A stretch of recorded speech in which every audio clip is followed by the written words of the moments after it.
ನಮಸ್ಕಾರ ವೀಕ್ಷಕರೇ. ನಮಸ್ಕಾರ ಸರ್, ಈಗ ಸ್ಪೆಷಲಿ ನಮ್ಮ ಎಲ್ಲರ ಮನೆಗಳಲ್ಲೂ ಮಿರರ್ ನಾವು ನೋಡ್ತೀವಿ. ಒಂದು ನಮ್ದೇನೋ ನಮ್ಮ ಮುಖ ನೋಡ್ಕೊಬೇಕಂದ್ರೆ ಮಿರರಲ್ಲಿನೇ ನಾವು ನೋಡಿಕೊಂಡು ನೀಟ್ ಮಾಡ್ಕೊತೀವಿ, ಮೇಕಪ್ ಮಾಡ್ಕೊತೀವಿ. ಸೊ ಪ್ರತಿಯೊಂದು ನಮ್ಮ ಅಂದ ಚಂದ ಮಿರರಲ್ಲಿ ನಾವು ನೋಡೋಕ್ಕೆ ಸಾಧ್ಯ. ಹೌದು. ಸೊ ಇದರಲ್ಲಿ ಒಂದಷ್ಟು ವಿಚಾರಗಳಿದೆ. ಕೆಲವೊಂದು ವಾಸ್ತು ತಜ್ಞರು ಕೆಲವೊಂದು ನೆಗೆಟಿವ್ ಇರೋ ಜಾಗಗಳಲ್ಲಿ ಮಿರರ್ ಹಾಕ್ಸ್ತಾರೆ. ಸ್ಪೆಷಲಿ ನಾನು ಕೆಲವೊಂದು ಗೊತ್ತಿರೋ ವಾಸ್ತು ತಜ್ಞರು ಆ ಮಿರರ್ ಹಾಕ್ಸೋದನ್ನ ನೋಡಿದ್ದೀನಿ. ಬಾತ್ರೂಮ್ ಅಕ್ಕಪಕ್ಕ ಇಲ್ಲ ಮೇನ್ ಡೋರ್ ಅಕ್ಕಪಕ್ಕ ನೆಗೆಟಿವ್ ಇರೋ ಆ ಫ್ಲೋ ಇರೋತ್ತಾಗ ಮಿರರ್ ಹಾಕಿದ್ರೆ ರಿಫ್ಲೆಕ್ಟ್ಗೆ ಅದು ಬರಲ್ಲ ಅಂತಾರೆ. ಇನ್ನು ಕೆಲವೊಂದಷ್ಟು ವಿಚಾರಗಳಲ್ಲಿ ಮಿರರಲ್ಲಿ ಬ್ಯಾಕ್ಗ್ರೌಂಡಲ್ಲಿ ನಮ್ಮ ಹಿಂದೆ ನೆಗೆಟಿವ್ ಏನಾನ ಇತ್ತು ಅಂದರೆ ಮಿರರಲ್ಲಿ ಕಾಣಿಸ್ತದೆ ಕೆಲವು ಸರಿ ಅಂತ. ಸೊ ಇದು ಕೆಲವೊಂದು ಸಿನಿಮಾಗಳಾಗೂ ತೋರಿಸಿದ್ದಾರೆ. ಮಿರರಲ್ಲಿ ನಾರ್ಮಲ್ ನೋಡಿದಾಗ ಕಾಣಲ್ಲ, ಮಿರರಲ್ಲಿ ಕಾಣುತ್ತವೆ ಸೊ ನೆಗೆಟಿವ್ಸ್. ಈ ಮಿರರ್ ಬಂದು ಸಾಕಷ್ಟು ಕೆಲಸಗಳು ಮಾಡಿಕೊಡ್ತದೆ. ಮಲಗಬೇಕಾದ್ರೆ ಮಿರರ್ನ ಕ್ಲೋಸ್ ಮಾಡಿ ಮಲಗೋ ಕೋಣೆಯಲ್ಲಿ ಮಿರರ್ನ ಓಪನ್ ಮಾಡಿ ಇಡಬೇಡ್ರಿ. ಇವೆಲ್ಲ ಒಂದಷ್ಟು ವಿಚಾರಗಳೈತೆ, ತುಂಬ ಸೀಕ್ರೆಟ್ ವಿಚಾರಗಳೈತೆ. ಎಲ್ಲ ಓಪನ್ ಮಾಡಿ ಹೇಳೋದೇನು ಬೇಕಿಲ್ಲ, ಕೆಲವರು ನಮ್ಮ ವೀಕ್ಷಕರಿಗೆ ಗೊತ್ತಿದೆ. ಸ್ಪೆಷಲಿ ಮಿರರು ತುಂಬಾ ನೆಗೆಟಿವ್ನ ಅಬ್ಸರ್ವ್ ಮಾಡುತ್ತೆ, ಅವುಗಳನ್ನ ಕ್ಯಾಚ್ ಮಾಡುತ್ತೆ. ಅವು ಮಿರರಲ್ಲಿ ಅವುಗಳದ್ದು ಕೂಡ ಬಿಂಬ ಕಾಣಿಸುತ್ತೆ. ಇವೆಲ್ಲ ಐತೆ. ಈ ಮಿರರಲ್ಲಿ ಯಾವ ಥರ ನೀವು ಕೆಲವೊಂದು ದೇವಸ್ಥಾನಗಳಲ್ಲೂ ಕೂಡ ಒಂದು ದೈವನ ಪ್ರತಿಷ್ಠಾಪನೆ ಆದ ಮೇಲೆ ಅದಕ್ಕೊಂದು ದೃಷ್ಟಿ ಓಪನ್ ಮಾಡಬೇಕಾದ್ರೆ ಮಿರರ್ ಇಡ್ತಾರೆ. ಆ ಎನರ್ಜಿ ಫ್ಲೋ ಆ ಮಿರರ್ ಮೇಲೆ ಬಿದ್ದಾಗ ಆ ಮಿರರ್ ಹೊಡೆದೋಗ್ತದೆ. ಸೊ ಏನೋ ಒಂದು ವಿಚಾರ ಈ ಮಿರರ್ ಹಿಂದೆ ಮುಂದೆ ಸುತ್ತ ಐತೆ. ಸೊ ಇದ್ರ ಬಗ್ಗೆ ಒಂದು ಸ್ವಲ್ಪ ಡೀಟೇಲ್ ತಿಳಿಸಿ. ಖಂಡಿತ. ಶ್ರೀ ಗುರುಭ್ಯೋ ನಮಃ. ಹರಿ ಓಂ. ಗುರು ಬ್ರಹ್ಮ ಗುರು ವಿಷ್ಣು ಗುರುದೇವೋ ಮಹೇಶ್ವರ ಗುರು ಸಾಕ್ಷಾತ್ ಪರಬ್ರಹ್ಮ ತಸ್ಮೈ ಶ್ರೀ ಗುರುವೇ ನಮಃ. ಅರವಿಂದ್ ಸರ್, ಇವಾಗ ಮಿರರ್ ಅಂದರೆ ಕನ್ನಡಿನ ಪಾದರಸದಿಂದ ಮಾಡುವಂಥದ್ದು ಮರ್ಕ್ಯುರಿ. ಆಯಿತಾ? ಈ ಪಾದರಸದಿಂದ ಮಾಡ್ತಕ್ಕಂಥ ಮರ್ಕ್ಯುರಿಯಿಂದ ಮಾಡ್ತಕ್ಕಂಥ ಈ ಮಿರರ್ ಇದೆಯಲ್ಲ, ಕನ್ನಡಿ ಇದೆಯಲ್ಲ, ಇದು ನೀವು ಹೇಳ್ದಂಗೆ ಪಾಸಿಟಿವ್ ಇದೆ, ನೆಗೆಟಿವ್ ಕೂಡ ಇದೆ. ಯಾಕೆ ಇದು ಪಾಸಿಟಿವ್ ನೆಗೆಟಿವ್ ಇದೆ ಅಂದರೆ, ಇದು ಮರ್ಕ್ಯುರಿ ಥರನೇ. ಮರ್ಕ್ಯುರಿ ಡೈರೆಕ್ಟಾಗಿ ತಗೊಂಡ್ರೆ ವಿಷ ಅದು. ಆಯಿತಾ? ಒಳಗಡೆ ಎಲ್ಲ ಸುಟ್ಟು ಹೋಗ್ಬಿಡುತ್ತೆ. ಆಯಿತಾ? ಅದರಲ್ಲಿ ಇರುವಂಥ ವಿಷಾನ್ ಫಸ್ಟು ತೆಗಿತಾರೆ. ತೆಗೆದು ಅದನ್ನು ಗಟ್ಟಿ ಮಾಡಿ ಶಿವಲಿಂಗ ಮಾಡುವಂಥದ್ದು. ಆಯಿತಾ? ಕನ್ನಡಿ ಅಂದರೆ ಮಿರರ್ ಮಾಡುವಂಥದ್ದು, ಇಂಥದ್ದೆಲ್ಲ ಮಾಡ್ತಾರೆ.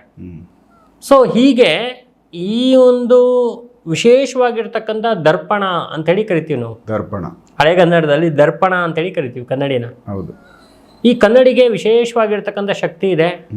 ಈ ಒಂದು ಶಕ್ತಿ ಹೆಂಗಿದೆ ಅಂತ ಹೇಳಿದ್ರೆ, ತುಂಬ ಒಳ್ಳೇದು ಮಾಡುವಂತಹ ಒಂದು ಅನುಕೂಲ ಮಾಡಿಕೊಡುವಂತಹ ಒಂದು ಶಕ್ತಿನೂ ಈ ಒಂದು ಮಿರರ್ಗಿದೆ.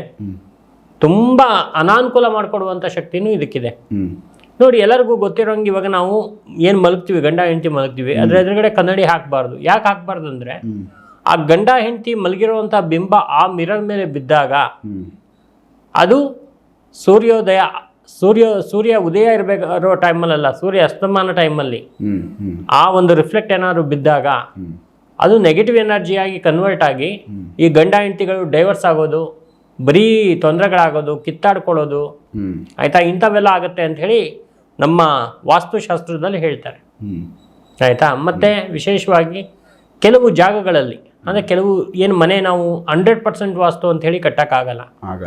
ಒಂದು 60-70 ಅಥವಾ 80% ಇರೋವಂಥ ವಾಸ್ತು ಕಟ್ಟಿದ್ರು ಕೂಡ ಅಲ್ಲಿ ಕೆಲವು ಜಾಗಗಳು ಏನಾಗುತ್ತೆ, ಕೆಲವು ಗೋಡೆಗಳು ನೆಗೆಟಿವ್ ಆಗಿ ನಮಗೆ ಕಾಣ್ತಾ ಇರುತ್ತೆ ಮೇಲ್ನೋಟಕ್ಕೆ. ಆ ಥರ ನೆಗೆಟಿವ್ ಆಗಿ ಕಾಣಿಸ್ದಾಗ ಏನಾಗುತ್ತೆ, ಅಲ್ಲಿ ಮಿರರನ್ನು ಹಾಕ್ತಾರೆ. ಮಿರರ್ನ ಹಾಕಿದಾಗ ಏನಾಗುತ್ತೆ ಅಂದರೆ ಆ ನೆಗೆಟಿವ್ ರಿಫ್ಲೆಕ್ಟ್ ಆಗಿ ಆ ದೋಷ ಪರಿಹಾರ ಆಗುತ್ತೆ ಅಂತಕ್ಕಂಥದ್ದು ವಾಸ್ತು ವಿಚಾರದಲ್ಲಿ ಇರ್ತಕ್ಕಂಥದ್ದು. ಇನ್ನು ಈ ಒಂದು ಮಿರರ್ ಏನು ಮಾಡುತ್ತಂದರೆ, ಮನೆಯಲ್ಲಿ ವಿಶೇಷವಾಗಿ ಪೂಜಾ ಕೊಠಡಿ ಇರ್ಬೋದು, ನಮ್ಮ ಮನೆಯ ಒಂದು ಕಿಟಕಿ ಬಾಗಿಲುಗಳಿರ್ಬೋದು, ಅಥವಾ ಮೇಲೆ ಸಿಲಿಂಗ್ ಇರ್ಬೋದು, ಇಲ್ಲೆಲ್ಲ ಗಾಜನ್ನು ಜಾಸ್ತಿ ಬಳಸಬಾರ್ದು. ಮನೆಯಲ್ಲಿ ಆದಷ್ಟು ಕಡಿಮೆ ಗಾಜನ್ನು ಬಳಸಬೇಕು. ಯಾಕೆ ಬಳಸಬೇಕು ಅಂದರೆ, ಆ ಮಿರರಲ್ಲಿರುವಂಥ ಎನರ್ಜಿ, ಆ ಶಕ್ತಿ ಅದು ಏನು ಮಾಡುತ್ತಂದರೆ, ಕಡಿಮೆ ಬೇಕಾದ ಕಡೆ ಮಾತ್ರ ನಾವು ಗಾಜನ್ನು ಬಳಸಿದಾಗ ಅದು ನಮಗೆ ಯಾವಾಗಲೂ ಕೂಡ ಪಾಸಿಟಿವ್ ಎನರ್ಜಿನ ತಂದುಕೊಡಕ್ಕೆ ಸಹಾಯ ಮಾಡುತ್ತೆ. ಅದೇ ಜಾಸ್ತಿ ಆದಾಗ ಗಾಜುಗಳು ಒಂದಕ್ಕೊಂದು ಅದು ಕ್ಲಾಶ್ ಆಗಿ ನೆಗೆಟಿವ್ ಎನರ್ಜಿಗಳನ್ನ ಹೊರಗಡೆ ತಗೊಳುತ್ತೆ. ಅವಾಗ ತುಂಬ ದರಿದ್ರ, ತೊಂದರೆಗಳು, ಕಷ್ಟ, ಆಯಿತಾ, ಏನು ಹಣ ಇಲ್ಲದೆ ಇರೋದು, ಊಟ ಇಲ್ಲದೆ ಇರೋದು, ಈ ಥರದ್ದೆಲ್ಲ ಬಂದ್ಬಿಡುತ್ತೆ. ಹಾಗಾಗಿ ಇದರಲ್ಲಿ ಇರುವಂಥ ಪಾಸಿಟಿವ್ ನೆಗೆಟಿವ್ನ ಕರೆಕ್ಟಾಗಿ ಅರ್ಥ ಮಾಡಿಕೊಂಡು ಇದನ್ನು ಬಳಸಬೇಕು. ಇದೆಲ್ಲ ನಾವು ಹೇಳ್ತಾ ಇರ್ತಕ್ಕಂಥದ್ದು ಒಂದು ವಾಸ್ತುಶಾಸ್ತ್ರ ಆಯಿತು. ಇನ್ನು ಇದು ಬಿಟ್ಟರೆ ನೆಕ್ಸ್ಟು ನಮ್ಮ ತಾಂತ್ರಿಕಕ್ಕೆ ಬಂದರೆ ಒಂದು ಗಾಜನ್ನು ತಗೊಳ್ತಾರೆ, ಕನ್ನಡಿನ ತಗೊಳ್ತಾರೆ. ಕನ್ನಡಿ ತಗೊಂಡು ಯಾರಾದರೂ ವಾಮಾಚಾರ ಬ್ಲ್ಯಾಕ್ ಮ್ಯಾಜಿಕ್ ಮಾಡಿಸಿದ್ರೆ ಅವರ ಒಂದು ಫೋಟೋ ಇನ್ನಿತರ ವಸ್ತುಗಳನ್ನ ಇಟ್ಕೊಂಡು ಆ ಗೊಂಬೆಯನ್ನು ತಯಾರು ಮಾಡಿ ಆ ಕನ್ನಡಿ ಮೇಲೆ ಇಡ್ತಾರೆ, ಮಿರರ್ ಮೇಲೆ. ಮಿರರ್ ಮೇಲೆ ಇಟ್ಟು ಅದಕ್ಕೆ ದರ್ಬೆ ಹಗ್ಗ ಸುತ್ತಿ, ಆಯಿತಾ, ಶತ್ರುಬಂಧನ ಅಂಥೇಳಿ ಪ್ರಯೋಗ ಮಾಡ್ತಾರೆ. ಸೊ ಇದು ಐತೆ.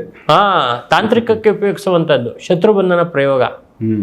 ಸೊ ಆ ಶತ್ರುಬಂಧನ ಪ್ರಯೋಗ ಮಾಡಬೇಕಾದ್ರೆ ಅದನ್ನು ಚೆನ್ನಾಗಿ ಇದು ಮಾಡಿ ಅದನ್ನು ಏನು ಮಾಡ್ತಾರೆ ಅಂತ ಹೇಳಿದ್ರೆ, ಈ ಮೆಣಸಿನ್ಕಾಯಿ ಹೋಮದಲ್ಲಿ ಅರ್ಧಂಬರ್ಧ ಸುಟ್ಟು ಕೆಳಗಡೆ ಭೂಮಿ ಕೆಳಗಡೆ ತೆಗೆದು ಅಲ್ಲಿ ಆ ಒಂದು ಮಿರರ್ ಸಮೇತ ಆ ಗೊಂಬೆನೇ ಇಟ್ಟು ಅದನ್ನು ಅಲ್ಲಿ ಹೊಡಿತಾರೆ.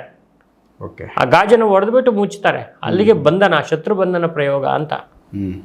ಇಲ್ಲಿ ಯಾರು ಏನೇ ಮಾಡಿಸಿದ್ರು ಕೂಡ ಅದೇನಾಗಿರುತ್ತೆ, ಬಂಧನ ಆಗಿಬಿಡುತ್ತೆ. ಅವನಿಗೆ ಇಲ್ಲಿ ತನಕ ಬಂದಿರತಕ್ಕಂಥ ನೆಗೆಟಿವ್ ಎನರ್ಜಿ ಒಂದು ವೈಬ್ರೇಟ್ ಏನಿರುತ್ತೆ ಅದು ಬಂಧನ ಆಗ್ಬಿಡುತ್ತೆ, ಮತ್ತೆ ಮುಂದಕ್ಕೆ ಅದು ತೊಂದರೆ ಕೊಡಲ್ಲ ಅಂತಕ್ಕಂಥ ವಿಚಾರದಲ್ಲಿ ಈ ಶತ್ರುಬಂಧನ ಪ್ರಯೋಗವನ್ನ ಮಿರರ್ ಮುಖಾಂತರ, ದರ್ಪಣದ ಮುಖಾಂತರ ಮಾಡುವಂಥದ್ದು.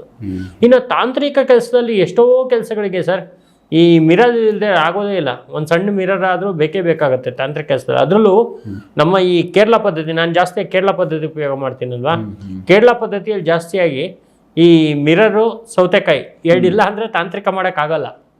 ಅಷ್ಟು ಇಂಪಾರ್ಟೆಂಟ್ ಐತೆ. ಲಿಂಬೆಹಣ್ಣು ಇಲ್ದರೂ ನಡೆಯುತ್ತೆ, ಸೌತೆಕಾಯಿ ಬೇಕೇ ಬೇಕು. ಕೇರಳ ಪದ್ಧತಿ, ಕರ್ನಾಟಕದಲ್ಲಿ ಸೌತೆಕಾಯಿ ಅಷ್ಟು ಉಪಯೋಗ ಇಲ್ಲ. ಇಲ್ಲಿ ಲಿಂಬೆಹಣ್ಣು ಜಾಸ್ತಿ ಉಪಯೋಗ ಮಾಡ್ತಾರೆ. ಅಲ್ಲೇನಂದ್ರೆ ನೀವು ಗೃಹ ಪ್ರವೇಶ ಮಾಡಿಸಿದ್ರು ಸೌತೆಕಾಯಿ ಹೊಡಿಬೇಕಲ್ಲಿ ಹೊರಗಡೆ.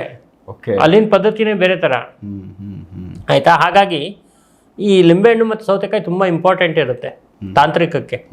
ಯಾರಿಗಾದ್ರು ತೊಂದರೆ ಮಾಡಬೇಕು, ತೊಂದರೆ ಕೊಡಬೇಕು ಅಂತ ಹೇಳಿದ್ರು ಆ ಒಂದು ಮಿರರ್ನ ಸೌತೆಕಾಯಿ ಜೊತೆಗೆ ಫಿಕ್ಸ್ ಮಾಡಿ ತಾಮ್ರದ ಮೊಳೆ ಹೊಡೆದು, ಆಯ್ತಾ, ಯಾರು ಅದು ಶತ್ರು ಇರ್ತಾನೆ ಅಥವಾ ಯಾರಿಗೆ ತೊಂದರೆ ಮಾಡ್ತಾ ಇರ್ತಾನೆ ಅವನ ಮನೆ ಹತ್ರ ಹೋಗಿ ಇಟ್ಬಿಟ್ಟು ಬಂದ್ಬಿಡ್ತಾರೆ. ಆಯ್ತಾ. ಅದು ತುಂಬ ಜಾಸ್ತಿ ಎಫೆಕ್ಟ್ ಕೊಟ್ಟು ಅವನಿಗೆ ಬಹಳ ತೊಂದರೆ ಆಗ್ಬಿಡುತ್ತೆ. ಈ ಥರದ್ದೆಲ್ಲ ಪ್ರಯೋಗವನ್ನು ಇದ್ರಲ್ಲಿ ಮಾಡ್ತಾರೆ, ಕೇರಳ ಕಡೆ ಮಾಡ್ತಾರೆ. ಸೊ ಹಾಗಾಗಿ ಈ ಮಿರರ್ ಅಂತಕ್ಕಂಥದ್ದು ಬಹಳ ಒಂದು ಸ್ಪೆಷಲ್ ಆಗಿರ್ತಕ್ಕಂಥ ವಸ್ತು. ಈಗ ಏನಾಗುತ್ತೆ ಗೊತ್ತಾ, ಒಂದೇ ಒಂದು ಸೂಚನೆ ನಾನು ಹೇಳ್ಬೇಕು ನಿಮ್ಗೆ ಅಂದ್ರೆ, ಪದೇ ಪದೇ ಮನೇಲಿ ಗಾಜು ಹೊಡಿತಾ ಇದ್ರೆ ಆಯ್ತಾ, ಪಕ್ಕ ಬ್ಲ್ಯಾಕ್ ಮ್ಯಾಜಿಕ್ ನಡೆದಿದೆ ಅಂತ ಅರ್ಥ. ಅನ್ಎಕ್ಸ್ಪೆಕ್ಟೆಡ್ ಆಗಿ ಯಾರೋ ಇಟ್ಕೊಂಡಿರ್ತಾರೆ, ಬಿದ್ದೋಯ್ತು ಬಿಡಿ, ಆಯ್ತು ಇವತ್ತು ಬಿತ್ತಪ್ಪ, ನಾಳೆ ಬಿತ್ತು, ನಾಡಿದ್ದು ಬಿತ್ತು, ಸೇಮ್ ಟೈಮ್ ಬಿತ್ತು. ಜನ ಏನ್ ಮಾಡ್ತಾರೆ ಅಂದ್ರೆ ಅದು ಅಬ್ಸರ್ವ್ ಮಾಡಲ್ಲ. ಅದು ನೆನ್ನೆ ನನ್ನ ಮಗ ನನ್ನ ಮಗ ಕೈಯಲ್ಲಿ ಗ್ಲಾಸ್ ಇಟ್ಕೊಂಡಿದ್ದ, ಎಣ್ಣೆ ಇತ್ತು ಕೈಯಲ್ಲಿ, ಜಾರಿ ಗ್ಲಾಸ್ ಬಿದ್ದೋಯ್ತು. ಇವತ್ತೇನಾಯ್ತು, ಕಿಟಕಿ ಗಾಜು ಹೊಡೆದೋಯ್ತು. ಇದು ಬೇರೆ ಗಾಜು, ಅದು ಬೇರೆ ಗಾಜು ಅಲ್ವಾ, ಎಲ್ಲ ಗಾಜು. ಹಂಗೆ ಥಿಂಕ್ ಮಾಡ್ತಾರೆ. ಆದರೆ ಆ್ಯಕ್ಚುಲಿ ಏನಂದರೆ ರಿಯಾಲಿಟಿಲಿ ಗಾಜು ಮನೆಯಲ್ಲಿ ಪದೇ ಪದೇ ಹೊಡಿತಾ ಇದ್ರೆ ಯಾರ್ದೋ ಸಾವಾಗುತ್ತೆ ಅಂತ ನಾವು ತಿಳ್ಕೊಬೇಕು. ಅದು ತಾಂತ್ರಿಕದಲ್ಲೇ ಮಾಡ್ತಾರೆ ಅಂತ ಸೂಚನೆ. ಅದು ಅದನ್ನ ಹಿಂದೆ ಎಲ್ಲ ಬರೆದಿಟ್ಬಿಟ್ಟಿದ್ದಾರೆ. ಅಜ್ಜಿ ಮುತ್ತಜ್ಜಿಯರಿಗೆಲ್ಲ ಗೊತ್ತಿದೆ ಇದು ವಿಚಾರ, ತಾತಂದಿರೆಲ್ಲ ಹೇಳಿರ್ತಾರೆ, ಅದೇ ಅಬ್ಸರ್ವ್ ಮಾಡಿರಲ್ಲ. ಈಗೇನು ತುಂಬಾ ಫಾಸ್ಟ್ ಜನರೇಷನ್, ತುಂಬಾ ಬೇಗ ಎಲ್ಲ ಇನ್ನೊಂದು ಪಟ್ಟಣಕ್ಕೂ ತಗೊಂಡ್ಬಂದು ಅದನ್ನ ತೆಗೆದು ಕ್ಲೀನ್ ಮಾಡಿ. ಹೌದು, ಹಂಗಾಗಿ ಅದೆಲ್ಲ ಮಾಡ್ತಾರೆ. ಆದರೆ ಇದು ನಾವು ಅಬ್ಸರ್ವ್ ಮಾಡಬೇಕಾಗಿರ್ತಕ್ಕಂಥದ್ದು ಏನು ಅಂದರೆ, ಈ ಥರ ವಿಚಾರಗಳಾದಾಗ ಮನೆಯಲ್ಲಿ ಸ್ವಲ್ಪ ಹುಷಾರಾಗಿರ್ಬೇಕು, ಪ್ರಶ್ನೆ ಹಾಕ್ಸ್ಬೇಕು. ಪ್ರಶ್ನೆ ಹಾಕ್ಸಿದಾಗ ನಮಗೆ ಗೊತ್ತಾಗತ್ತೆ ನಮ್ಮ ಮನೇಲಿ ಏನಕ್ಕೆ ಹಿಂಗಾಗ್ತಾ ಇದೆ, ಯಾರು ಏನು ಮಾಡ್ತಾ ಇದ್ದಾರೆ ಅಂತಕ್ಕಂಥ ವಿಚಾರ ಪ್ರಶ್ನೆಯಲ್ಲಿ ಬಂದ್ಬಿಡುತ್ತೆ. ಕೆಲವೊಬ್ಬರು ನಾವು ನೋಡ್ದಂಗೆ ಕೈಯಲ್ಲಿ ಹಾಕೊಳ್ಳೋ ಗಡಿಯಾರದ ಗಾಜು ಹೊಡೆದಿರುತ್ತೆ, ಗೋಡೆ ಮೇಲೆ ತಗಲಾಕೋ ಗಾಜಲ್ಲಿ ಎಲ್ಲೋ ಒಂದ್ ಸ್ವಲ್ಪ ಕ್ರಾಕ್ ಬಂದಿರುತ್ತೆ, ಮೊಬೈಲ್ ಅಲ್ಲಿ ಸ್ಕ್ರೀನ್ ಗಾಜು ಅದು ಸ್ವಲ್ಪ ಕ್ರಾಚಸ್ ಇರುತ್ತೆ. ಬಟ್ ಅದು ಓಡ್ತಾ ಇರುತ್ತೆ, ರನ್ನಿಂಗ್ ಇರುತ್ತೆ, ಹೊಡೆದೋಗಿದ್ರು ಅದು ರನ್ನಿಂಗ್ ಇರುತ್ತೆ, ಏನು ಡಿಸ್ಟರ್ಬ್ ಆಗಿರಲ್ಲ. ಹಂಗಾಗಿ ಅದು ಚೆನ್ನಾಗಿ ನಡೀತಾ ಇದೆಯಲ್ಲ ಅಂತ ಹಂಗೆ ಯೂಸ್ ಮಾಡ್ತಾ ಇರ್ತಾರೆ. ನೋಡಿ, ಇಲ್ಲಿ 5 ಪೈಸಾ ನಾವು ಜಿಪ್ನತನ ಮಾಡಕ್ ಹೋಗಿ ದೊಡ್ಡ ದೊಡ್ಡ ಕೆಲಸಗಳೆಲ್ಲ ನಿಂತೋಗುತ್ತೆ. ದೊಡ್ಡ ಕೆಲಸಗಳು ನಿಂತೋಗುತ್ತೆ. ಅಮೆರಿಕಾದಲ್ಲಿ ಒಬ್ರು ರಾಬರ್ಟ್ ಅಂತ, ಅವರು ಏನು ಮಾಡ್ತಾರೆ, ಒಂದು ದೊಡ್ಡ ಕಂಪ್ನಿ ಒಂದು ಕಾನ್ಫರೆನ್ಸ್ ಇರುತ್ತೆ, ವಿಡಿಯೋ ಕಾನ್ಫರೆನ್ಸ್. ಅಲ್ಲಿ ಒಂಚೂರು ಅವ್ರದ್ದು ವಾಚ್ ಡೆಂಟ್ ಆಗಿರುತ್ತೆ, ಆಯಿತಾ. ಅಲ್ಲಿ ಏನಾಗ್ಬಿಡುತ್ತೆ ಅವ್ರಿಗೆ ಅಂತ ಹೇಳಿದ್ರೆ, ಆ ಕೆಲಸ ಅಲ್ಲಿಗೆ ಅದು ಆ ಪ್ರಾಜೆಕ್ಟೇ ಫೇಲ್ಯೂರ್ ಆಗಿಬಿಡುತ್ತೆ. ಸೊ ಹೀಗೆ ಅವ್ರದ್ದು ತೊಂದರೆಗಳು ಸ್ಟಾರ್ಟ್ ಆಗಿ ನಡೀತಾ ಇರುತ್ತೆ. ಕೊನೆಗೆ ಲಾಸ್ಟ್ಗೆ ಒಬ್ಬರು ಯಾರೋ ಇಂಡಿಯನ್ ಅಸ್ಟ್ರಾಲಜರ್ ಒಬ್ಬರು ಬರೀ ಜಸ್ಟ್ ಪ್ರಶ್ನೆಯಲ್ಲೇ ಹೇಳ್ಬಿಡ್ತಾರೆ ಅವ್ರಿಗೆ, ನಿಮ್ಮ ವಾಚಿನ ಗಾಜು ನೋಡ್ಕೊಳ್ಳಿ ನೀವು ಏನಾಗಿದೆ ಅಂತ. ಅವ್ರು ನೋಡಿದ್ದೆ ಈ ಬರೀ ಪ್ರಶ್ನೆನಲ್ಲಿ ಹೇಳಿರೋದು. ಸೂಪರ್. ಸೊ ಅದು ನೋಡಿದಾಗ ಅಲ್ಲಿ ಗೊತ್ತಾಗುತ್ತೆ ಅವ್ರಿಗೆ ಈ ಥರ ತೊಂದರೆ ಆಗಿದೆ ಅಂತ. ಇಮಿಡಿಯೇಟಾಗಿ ವಾಚ್ ಅವ್ರು ಚೇಂಜ್ ಮಾಡ್ತಾರೆ.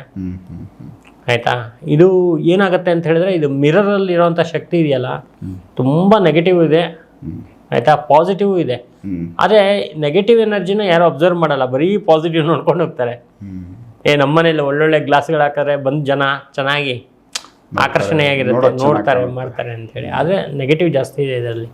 ಬಟ್ ಒಡೆದೋಗಿರ್ಬಾರ್ದು, ಕ್ರಾಚಸ್ ಬಂದಿರು ಕೂಡ ಗಾಜ್ದು ಹೌದು, ಖಂಡಿತ ಅದು ಇದಾಗ್ಬಿಡುತ್ತೆ. ಇವು ದೇವ್ರ ಫೋಟೋದಲ್ಲಿ ಗ್ಲಾಸ್ ಹಾಕಿರ್ತಾರೆ. ಹೌದು, ಅದು ನೀವು ಫೋಟೋ ಭಿನ್ನ ಆಗ್ಬೇಕಂತಿಲ್ಲ, ಗ್ಲಾಸ್ ಏನಾದ್ರು ಕ್ರ್ಯಾಕ್ ಆಗಿದ್ರು ಕೂಡ ಆ ಫೋಟೋ ಎಷ್ಟೇ ಚೆನ್ನಾಗಿದ್ರು ಕೂಡ ಅದನ್ನ ಇಟ್ಕೋಬಾರ್ದು ಮನೆಯಲ್ಲಿ. ಆಯಿತಾ, ಹಾಗಾಗಿ ಅದನ್ನು ತುಂಬ ಸ್ವಲ್ಪ ಅಬ್ಸರ್ವ್ ಮಾಡಬೇಕಾಗುತ್ತೆ. ಇದು ತುಂಬ ಇಂಪಾರ್ಟೆಂಟ್ ಆಗಿರ್ತಕ್ಕಂಥ ವಿಚಾರ ಇದು. ಸೊ ಮಿರರ್ಗಳು ನಾವು ಈಗ ಪ್ರಯೋಗಗಳು ಮಾಡಬೇಕಾದ್ರೆ ಕೆಲವೊಬ್ಬೊಬ್ಬರು ಈಗ ಕನ್ನಡಕ ಅದನ್ನು ಬಳಸಿನೇ ಪ್ರಯೋಗಗಳು ಮಾಡ್ತಾರೆ. ತಾಂತ್ರಿಕದಲ್ಲಿ ಕನ್ನಡಿ ಬಳಸ್ತಾರೆ. ಇದು ಜಾಸ್ತಿಯಾಗಿ ಕೇರಳ ಪದ್ಧತಿಯಲ್ಲಿದೆ. ಈ ಕಡೆನೂ ಕೆಲವರೆಲ್ಲ ಮಾಡ್ತಾರೆ, ಪದ್ಧತಿಗಳಲ್ಲಿ ಇದೆ. ತಾಂತ್ರಿಕ ಪದ್ಧತಿಯಲ್ಲಿ ಇರುವಂಥದ್ದು ಇದು. ಸೊ ಇದರಲ್ಲಿ ರಿವರ್ಸ್ ಮಾಡ್ಬೋದಾ? ಏನಾದರೂ ಇವಾಗ ಯಾರಾவது ಒಂದು ಪ್ರಯೋಗ ಆಗಿದೆ, ಈಗ ಮಿರರ್ ನಮಗೆ ಯಾವುದೋ ಅಲ್ಲ, ಇವಾಗ ತಾಂತ್ರಿಕದಲ್ಲಿ ಎಲ್ಲದಕ್ಕೂ ಕನ್ನಡಿ ಬಳಸ್ತಾರೆ. ನಾನು ಹೇಳಿದ್ನಲ್ಲ, ಅಲ್ಲ, ಸೂರ್ಯನ ಬೆಳಕಿಗೆ ನಾವು ಹಿಡಿದಾಗ ಆ ಬೆಳಕನ್ನ ಮತ್ತೆ ನಾವು ಎಲ್ಲಿ ಬೇಕೋ ಟರ್ನ್ ಮಾಡ್ಬೋದು. ಹಂಗೇನೆ ರಿವರ್ಸ್ಗೆ. ಹೌದೌದು, ಖಂಡಿತ. ಸೊ ಈ ಟೈಪ್ ಎನರ್ಜಿ ಅದೇನು ನೆಗೆಟಿವ್ ಇರುತ್ತೆ ಅದಕ್ಕೆ ಮಿರರ್ ಅಡ್ಡ ವಾಪಸ್ ರಿಟರ್ನ್ ಹೋಗುತ್ತೆ. ಖಂಡಿತ ಮಾಡ್ಬೋದು. ಆಮೇಲೆ ನೋಡಿ, ಈ ಆತ್ಮಗಳಿದೆಯಲ್ಲ, ಅದು ಈ ಮಿರರ್ ಕಾಣಿಸೋದಿಲ್ಲ. ಬಟ್ ಸಿನಿಮಾಗಳೆಲ್ಲ ಹಂಗೆ ತೋರಿಸ್ತಾರೆ ಅಷ್ಟೇ, ಕಾಣಿಸೋ ಥರ ತೋರಿಸ್ತಾರೆ. ಆ್ಯಕ್ಚುಲಿ ಕಾಣಿಸೋದಿಲ್ಲ ಆತ್ಮಗಳಿಗೆ ಆ ಕನ್ನಡಿ ಮುಂದೆ ನಿಂತ್ಕೊಳ್ಳೋಷ್ಟು ಶಕ್ತಿ ಇಲ್ಲ, ಹೆದರ್ಕೊಳತ್ತದು. ಹೌದಾ? ಪಾದರಸ ಅಲ್ಲ, ಅದು ತುಂಬ ಎನರ್ಜಿ ಇದೆ. ಕಬ್ಬಣ, ಪಾದರಸ, ಇದಕ್ಕೆಲ್ಲ ಈ ಆತ್ಮಗಳಿಗೆ ಅದು ತುಂಬ ಹೆದರ್ಕೊಳ್ಳುವಂಥ ವಸ್ತು ಅದು. ಹಂಗಾಗಿ ಕನ್ನಡಿಯನ್ನು ಬಳಸ್ತಾರೆ. ನೆಗೆಟಿವ್ ಎನರ್ಜಿ ಎಲ್ಲ ಇದು ಮಾಡಿ ಕಳಿಸ್ತಾರಲ್ಲ, ಹಂಗಾಗಿ ಕನ್ನಡಿಯನ್ನು ಬಳಸ್ತಾರೆ. ಉಪಯೋಗ ಇದೆ ಅದರಿಂದ. ಹಾಗಾಗಿ ಸೊ ವೀಕ್ಷಕರೇ, ಇದು ಮಿರರ್ಗೆ ಸಂಬಂಧಪಟ್ಟಂತೆ, ಯಾಕಂದರೆ ಮಿರರ್ನ ನಾವು ರೆಗ್ಯುಲರ್ ಲೈಫಲ್ಲಿ ಬಳಸ್ತಾನೆ ಇದ್ದೀವಿ. ಎಲ್ಲ ಕಡೆ ನಮ್ಗೆ ಬೇಕು ಗಾಜು. ಸೊ ಈ ಗಾಜು ಸ್ವಲ್ಪ ಭಿನ್ನ ಆಗಿದ್ರು ಅದು ಡೇಂಜರು. ಮತ್ತು ಪದೇ ಸಂತೋಷ್ ಭಟ್ ಹೇಳ್ದಂಗೆ ಮನೆಯಲ್ಲಿ ಗಾಜು ಒಡೆದೋಗ್ತಾ ಇದೆ, ಪದೇ ಯಾವುದೋ ಒಂದು ಡಿಸ್ಟರ್ಬ್ ಆಗ್ತಾ ಇದೆ ಅಂದರೆ ಅಲ್ಲಿ ಏನೋ ಒಂದು ಗಂಡಾಂತರ, ಒಂದು ಸಮಸ್ಯೆ ಕ್ರಿಯೇಟ್ ಆಗೈತೆ ಮನೆಯಲ್ಲಿ ಅಂತ ಪತ್ತೆ ಮಾಡ್ಕೋಬೋದು. ಸೊ ಅದಕ್ಕೆ ಪರಿಹಾರಗಳಿರ್ತವೆ, ಭಯಪಡೋವಂಥದ್ದೇನಿಲ್ಲ. ಬಟ್ ಈ ಮಿರರು ನಮ್ಮ ಲೈಫಲ್ಲಿ ನಾವು ಯಾವ ಥರ ಅದನ್ನು ಅಬ್ಸರ್ವ್ ಮಾಡ್ಕೊತ ಹೋಗ್ತೀವಿ, ನಾವು ಕೂಡ ಅದರಿಂದ ಬೆನಿಫಿಟ್ ಪಡ್ಕೋಬೋದು. ಸ್ವಲ್ಪ ತೊಂದರೆ ಆಗ್ತಾ ಇದೆ ಅಂದರೂ ಕೂಡ ಅದರಿಂದ ನಾವು ಸೂಚನೆ ತೊಗೊಬೋದು. ಸೊ ಈ ವಿಚಾರ ನಿಮ್ಮ ಗಮನಕ್ಕೆ ತೊಗೊಂಬಂದಿದ್ದೀವಿ. ನೆಕ್ಸ್ಟು ಇನ್ನೂ ಬೇರೆ ವಿಚಾರಗಳನ್ನ ಸಂತೋಷ್ ಭಟ್ರ ಜೊತೆ ಮಾತಾಡ್ತಾ ಹೋಗ್ತೀನಿ. ಎಪಿಸೋಡ್ ನೋಡ್ತಾ ಹೋಗಿ. ನಮಸ್ಕಾರ.